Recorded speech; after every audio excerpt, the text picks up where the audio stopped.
Hello class, my name is Alexandria, and today my topic is about blindness. So, please raise your hand if any of you guys are blind. What kind of blindness are you talking? Completely blind. You guys can all see me right now, right? Yeah. Yes? Okay. Glad you came to that conclusion. Alright, so my boyfriend's mom, she can't see. 100% her vision is lost. Randomly was lost when she was 35 years old. Within a week, it was completely gone. So she didn't have a choice in that sense, but she did have the choice to see the world with new eyes, and that's what she told me. She couldn't physically see the world, but she had the opportunity to understand the world, and that is what I'm going to talk to you guys about today. I understand that we're all students, and we have no time, we're consumed in school and other things, so it's hard to listen to the news or know a lot about things that are going on in the world. However, it's extremely important. And so today I'm going to talk to you guys a little bit about a few things that are happening in the world or has happened.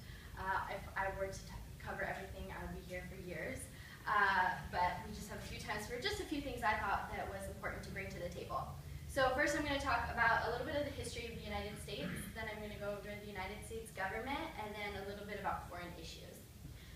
So first of all, the history of the United States. There's two things that I think are really important. One, up here I would draw it, and I know it's kind of hard to see, but if I tried to draw the Marshall Islands, it would be bad. So there's a bunch of tiny little islands, and the island that I want to talk about specifically within the Marshall Islands is Bikini.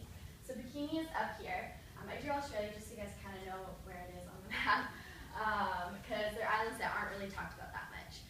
For people who are from Hawaii, this I feel is very strongly related to issues that happen in Hawaii that relates to America. So the Marshall Islands, Bikini, what we did to the Marshall Islands is horrible. If you guys don't already know, we pretty much told them that it was God's will for them to leave their island, the Bikini people, and we moved the Bikini people to other places on the Marshall Islands in order for us to do atomic bomb testing. So what we did is we moved them. We told it was God's will, and then we did the atomic bomb testing. And then once we decided that we were done doing those testing, we sent them back to their island. Said, okay, here you go, you can go back. So once they went back, we didn't know, but they had been sucking in and eating things that they got radiation poison.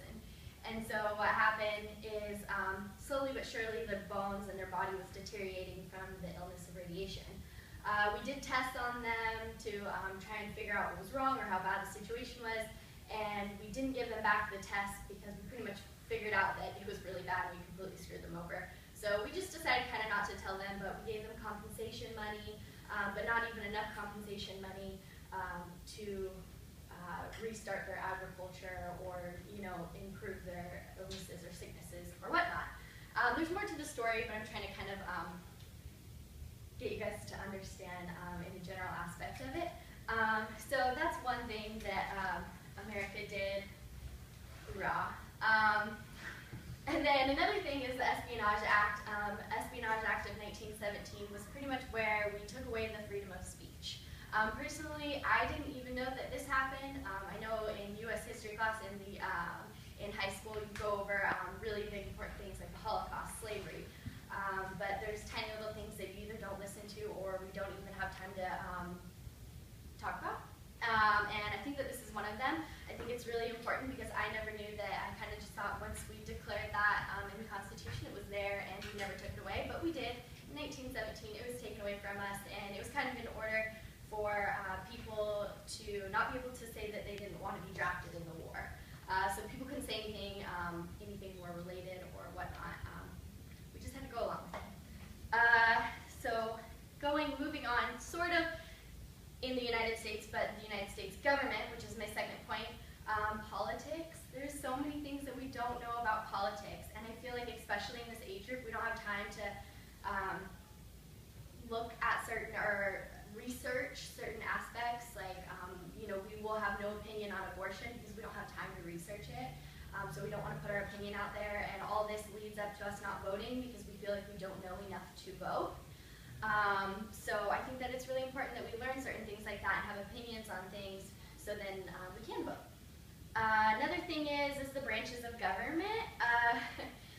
There was a statistic, I forget the statistic, and I know that's really bad, but there was at least, it was like 30% of Americans don't even know what the three branches of government are: legislation, executive, judicial. That's really sad that 30% of us don't even know that. That's the easiest thing. I can't even. So,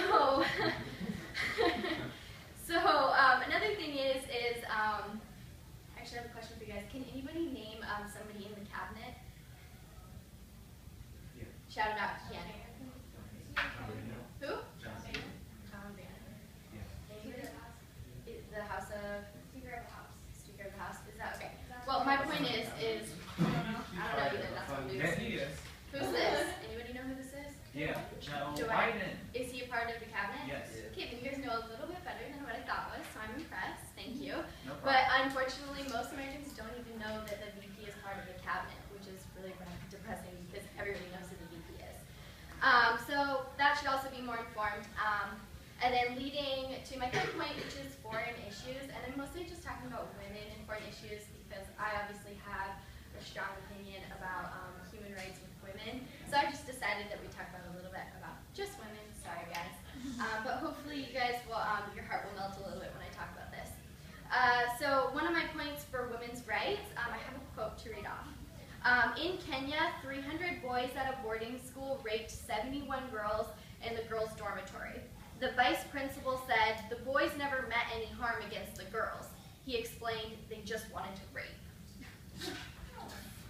And that's in Kenya. I mean, obviously there's like a lot of horrible things that happen around the world, and we can't necessarily handle all of that, even though America thinks that we can. Anyways, I just think that that's horrible. There's so much human trafficking that goes around in the world for women. Women's rights don't have anything, or don't have any rights, and especially like even in America, in the Constitution, women are still not exactly equal to men, which is really sad. Another thing, my other point is gender side.